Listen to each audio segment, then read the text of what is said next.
welcome to my show. My name is Carolyn. I am a creative entrepreneur who works and loves to talk all about the startup and tech world. Today, we're going to talk about Klarna, one of the biggest startups in the world with a $46 billion valuation. Klarna is a Swedish fintech company that's most famous for their buy now, pay later programming, but honestly, I am just not feeling it. The more I dig, the more I worry that Klarna's model is actually incredibly dangerous for their customers, especially their most vulnerable ones. And really, using Klarna might be a way for customers to completely trash their credit and destroy their financial future. Today I'm going to do my usual deep dive, but I also really want to hear from you after you've watched the video. The reason why is I found a lot of compelling evidence that kind of puts Klarna and other buy now, pay later apps in a really bad light,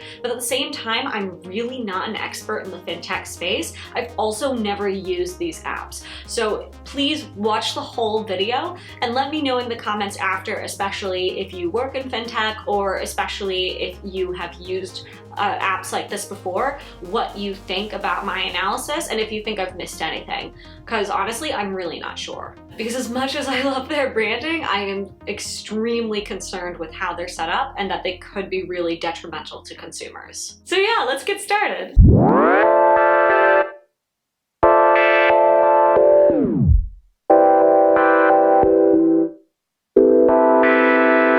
We're gonna have some fun today. What? Here's what you need to know. To the moon! To the moon!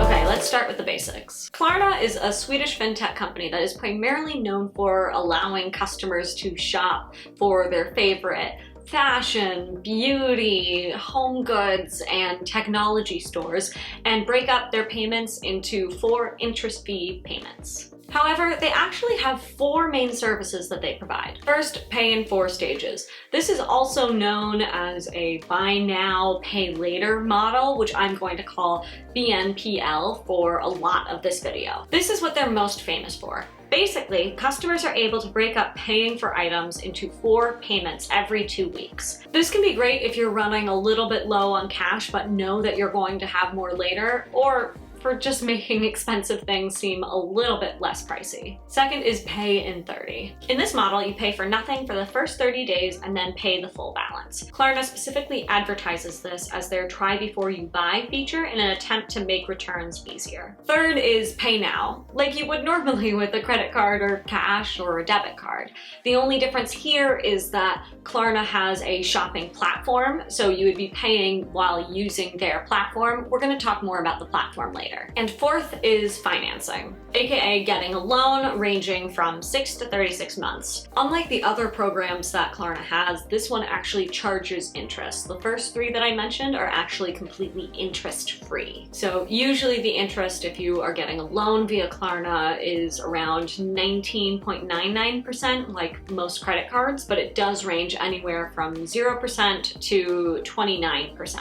However, that's not all. Klarna has their own shopping platform where customers can go and find exclusive deals with all of their merchant partners or big brands from all around the world. These include stores like Macy's, Bloomingdale, Nike, H&M, Bed Bath & Beyond, and way more. They have 250,000 merchant partners. One of the bigger benefits or reasons why someone would want to use Klarna is because Klarna does not require high credit scores for you to access their platforms like many other lenders do. This means that younger customers who really don't have a substantial credit history yet, or customers who have substantially bad credit, are able to sign up and use the app and purchase items without reaching any major barriers. They are now continuing to expand their offerings and their customer base in the hope to dramatically disrupt the retail banking space, and the venture capital world is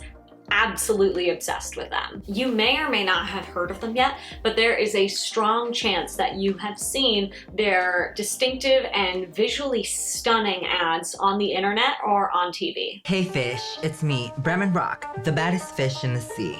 Today, I'm gonna be talking to you about Miss Klarna, Now who's Miss Klarna, you ask? Wait, who is she again? It's an app. Oh.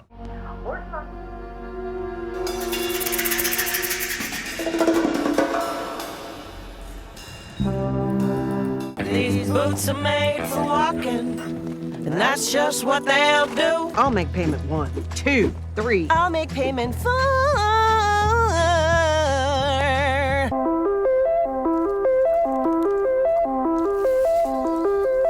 Fine night to shop, round holiday o'clock.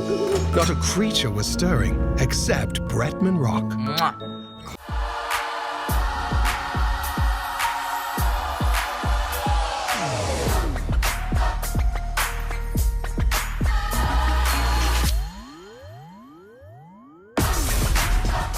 Their branding and the story that they tell about themselves is also intriguing. Their CEO has done quite a few news segments talking about how credit card companies and banks aren't transparent enough, and that Klarna is going to be the future of banking, credit cards, debit cards, and retail shopping in general. It's the fact that old banks' way of doing it sucks.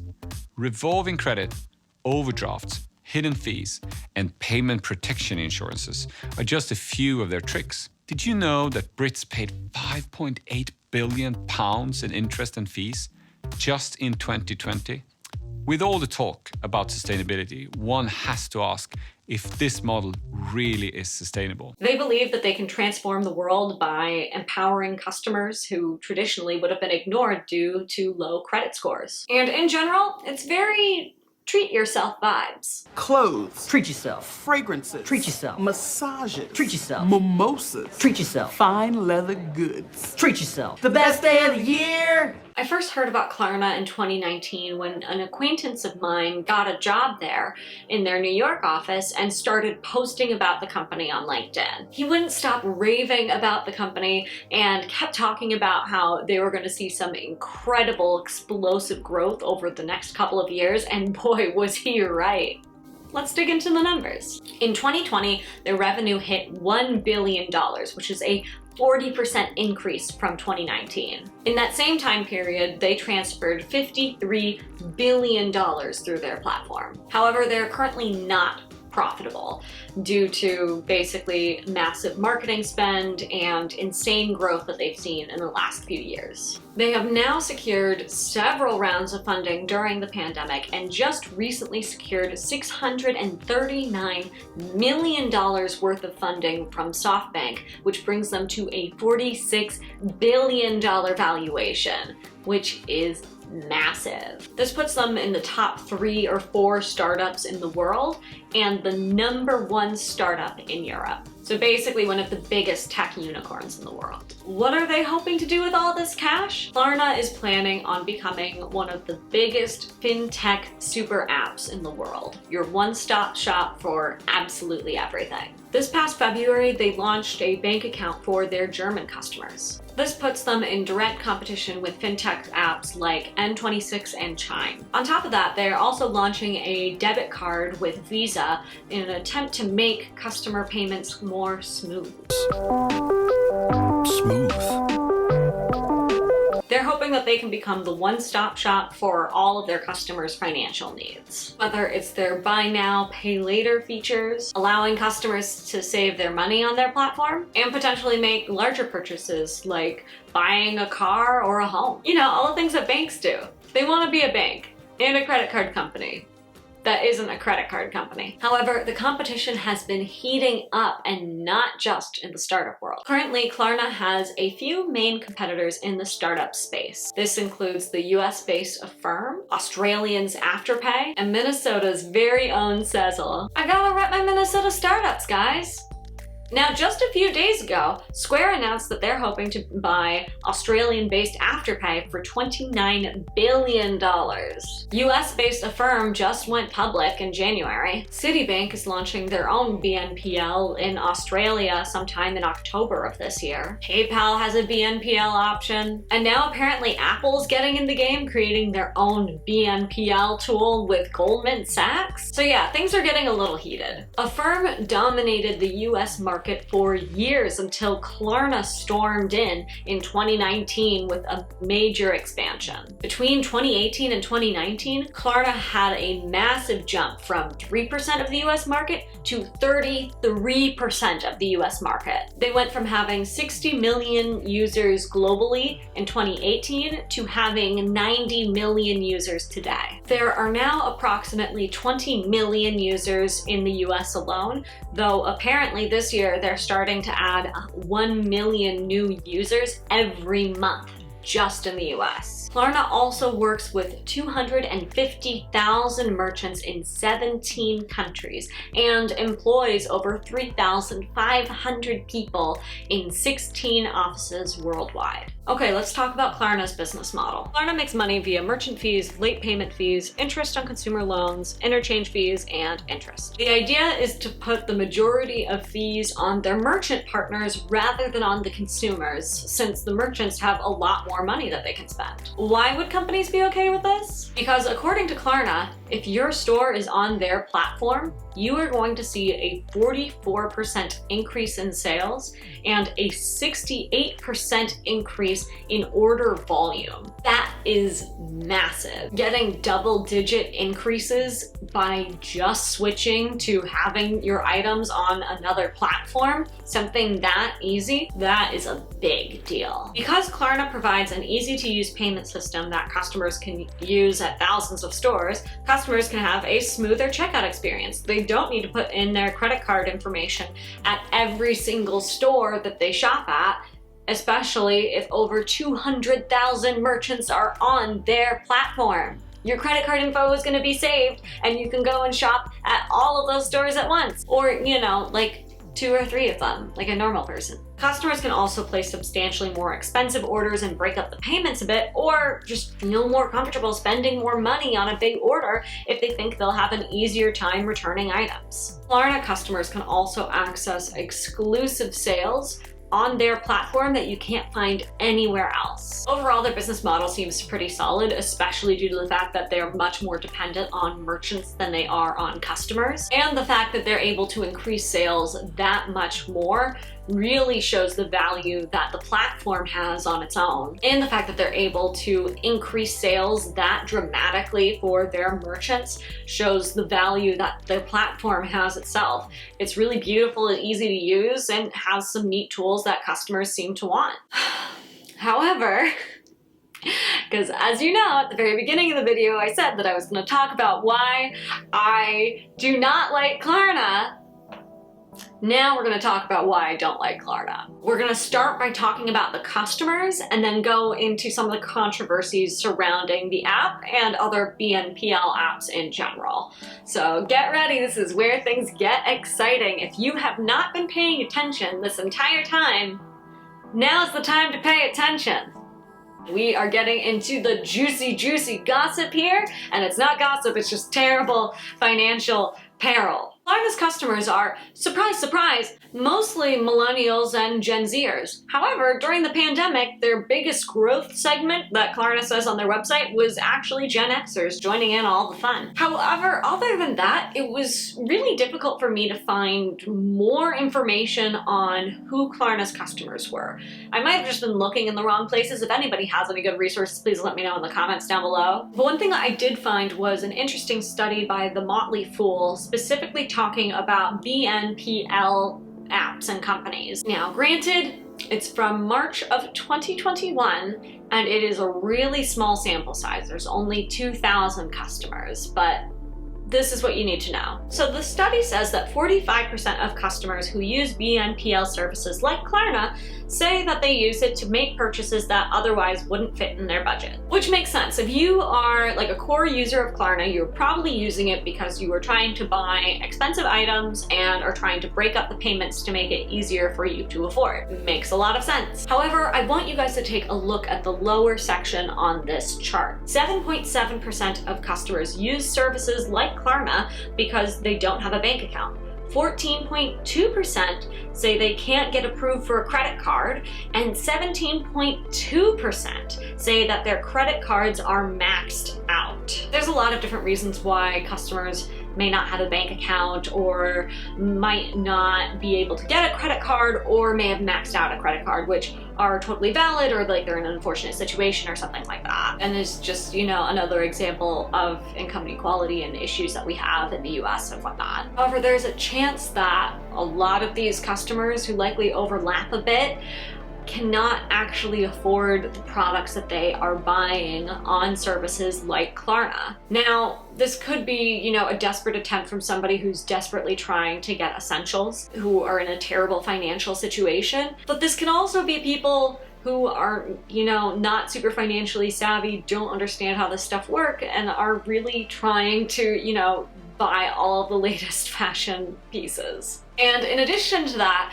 there are numerous studies that programs like this, BNPLs, whether they're apps or layaway programs like at places like Walmart, encourage consumers to spend more money than they would have initially, or spent on things that maybe they really didn't need, but just wanted in that moment in time. These types of programs incentivize customers who cannot afford certain items to buy them anyways, because breaking it up into different payments or finding a way to pay for it later really kind of turns it into a band-aid, makes you feel that either it's cheaper or makes somebody feel like maybe it is possible to purchase something when they really can't. Additionally, when I dug further and read more, it appears that customers who are using Klarna on a regular basis are not using it for one-time big purchases that they need to use every once in a while. You know, they're not buying refrigerators for their home to help increase the value of their home or like an essential item or something like that. The majority of customers, which their branding really reflects, is, you know, customers buying designer things, clothing, jewelry, shoes, all that jazz. Klarna's branding is all about treating yourself and buying designer brands. But when you stop and think about how potentially 39% of Klarna or other BNPL customers are in financially precarious situations, and that these types of programs incentivize people to make purchases that they otherwise probably wouldn't make, you start to recognize that there could be a massive problem here. And if you think I'm being a little over the top, I am not alone. The Los Angeles Times put out a great article the other day by Sasha Hupka that really shows how brands like Klarna are putting consumers who are financially at risk into really big trouble. As Hupka put it, the apps offer different repayment options, but the most common links to a user's debit card and makes automatic withdrawals every 2 weeks. Problems quickly arise when there is not enough money in the account, potentially resulting in charges by both the user's bank and the app. And while these companies claim that their services won't affect your credit score, if you look deep into their consumer agreement statements, you'll find that if you miss payments, that may bring your credit score down. In fact, the Credit Karma found that 38% of users have missed at least one payment, and that 72% of users saw their credit score drop after signing up for these apps. Now, while there's no proof that signing up for these apps lowered their credit scores, fluctuations are normal, but 78%, that's not looking too good. However, and perhaps more importantly, using platforms like Klarna or other BNPL services doesn't do anything to improve your credit score either. So even if you always make your payments and you are always super responsible and you're super on top of it and you're doing everything correctly, you're not going to see any increases from your credit score because companies like these don't count when it comes to credit. One of the biggest ways that customers and people all around the world can increase their wealth or have more opportunities to purchase a home with a mortgage or things like that is by having a good credit score. And one of the easiest ways to improve your credit score is by having a credit card and making regular purchases and paying them off on time. However, if you're a young person who doesn't have a credit card and you're spending all of your time on Klarna, spending everything through there, there's a strong chance that even if your score didn't go down, it's not gonna go up either. And if you're fiscally really responsible and trying to, build a good credit history, Klarna is gonna be maybe one of the worst things you could do because none of that work is going to count. And according to Refinery29 and Politico, apparently there are some BNPL users who are being denied mortgages even if they paid all of their payments on platforms like Klarna on time because they had platforms like Klarna in their credit history. Now, should this be happening? No, probably not. But here's the deal.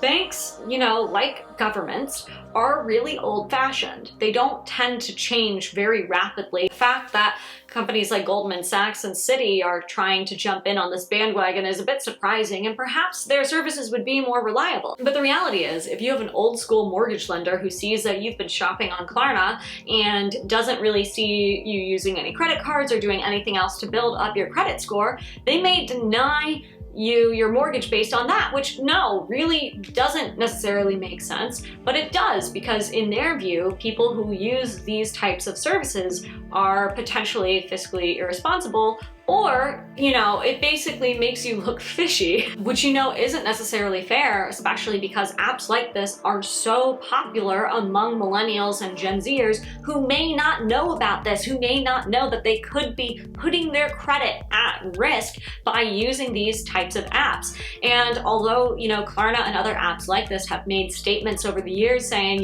this isn't fair, this shouldn't be happening, and it doesn't happen to everyone, but it does happen to some people. And that's not even all of it. There are a lot of issues when it comes to BNPLs and Klarna financially. I would highly advise you taking a look at that LA Times article that I mentioned. I'll put a link here below, but I also have a whole bunch of links in my description down below if you want to check those out, including some from Bloomberg and a few other outlets. And just in general, the fact that there are very few regulations in place for companies like this. Because here's the big thing, in the US at least, US regulators really haven't done anything when it comes to regulating these types of companies. They've barely given these companies a thought, like it's not on their radar. Well, of course it's on the financial regulators' minds, but it's not on our legislators' minds. Seriously, I dare you to go and call your local legislator, whether it's a congressman or a senator,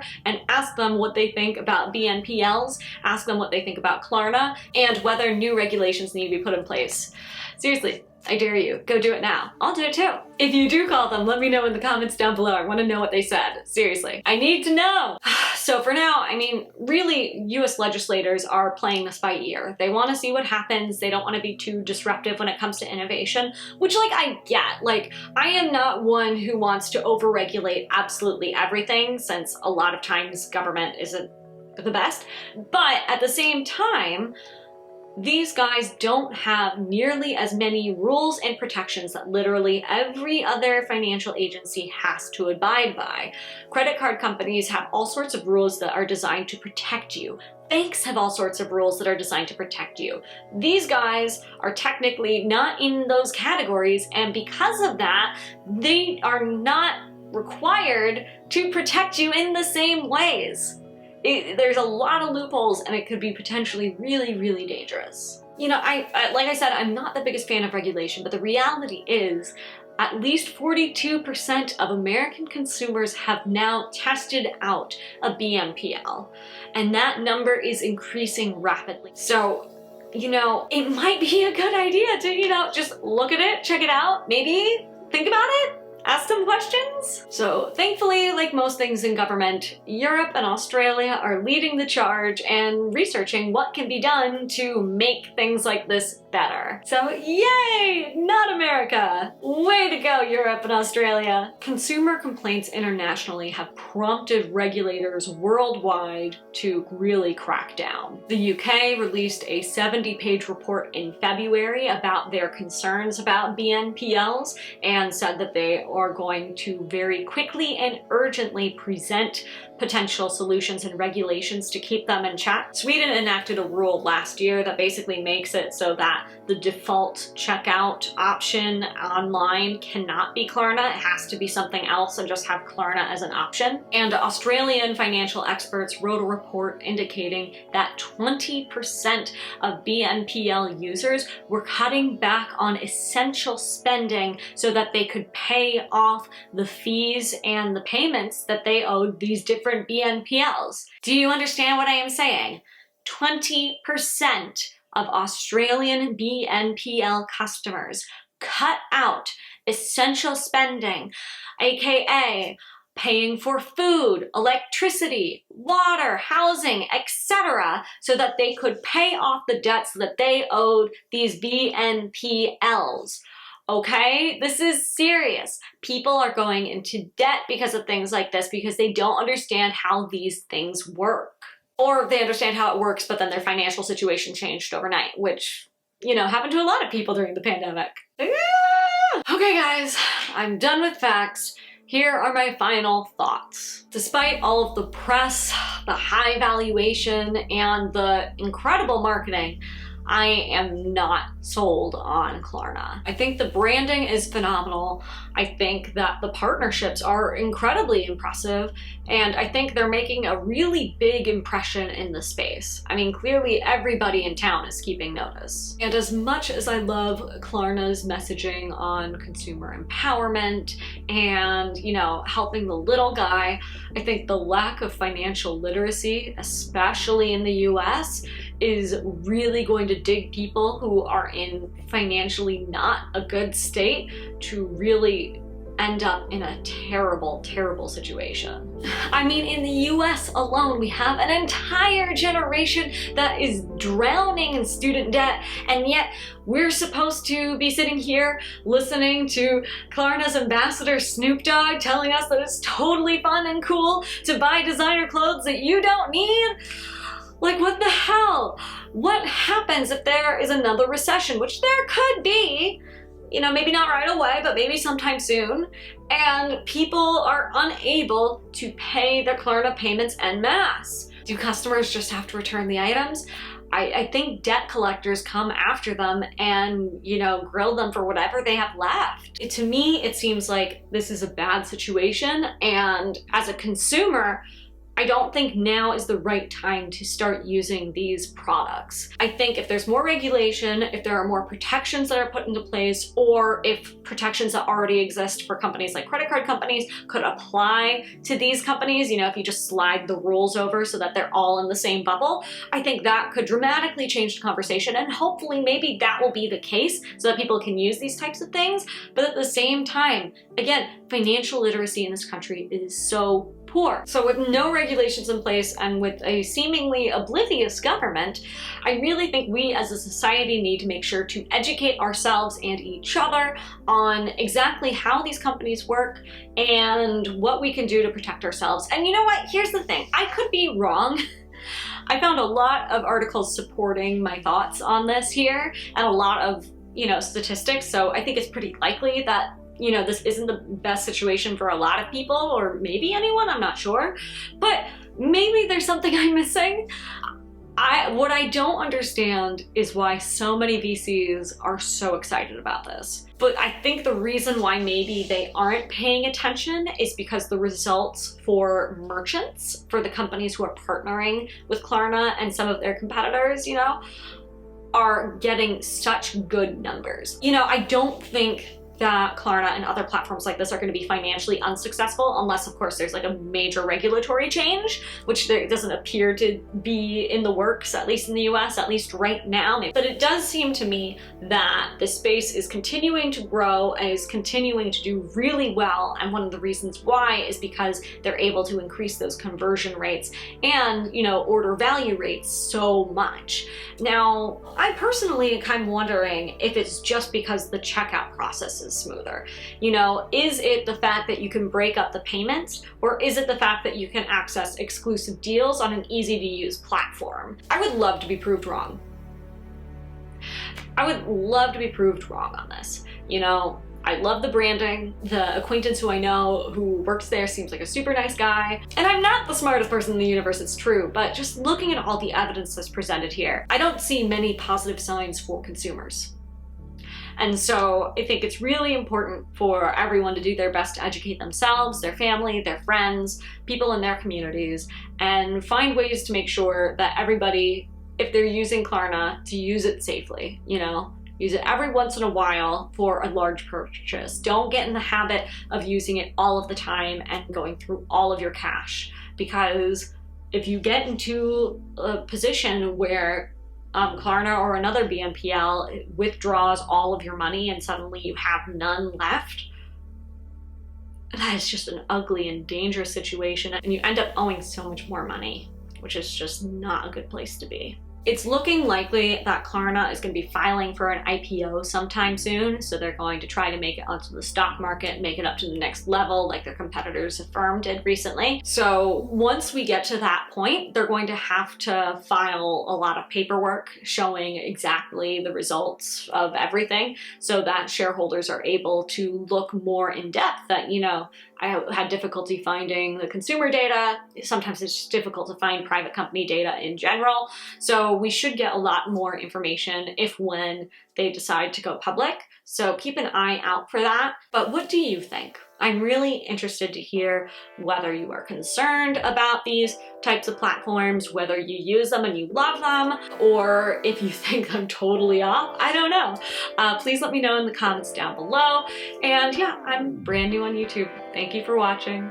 Feel free to like, subscribe, ring that bell. All of those things, just so you know, are helpful when it comes to just making sure other people see this video, making sure that other people are able to see and learn all about companies like this. And I also talk about other startups and stuff too. Not all of my videos are this negative. Some of them are fun. So thank you again so much for watching. I hope you have a fantastic day. All right, bye.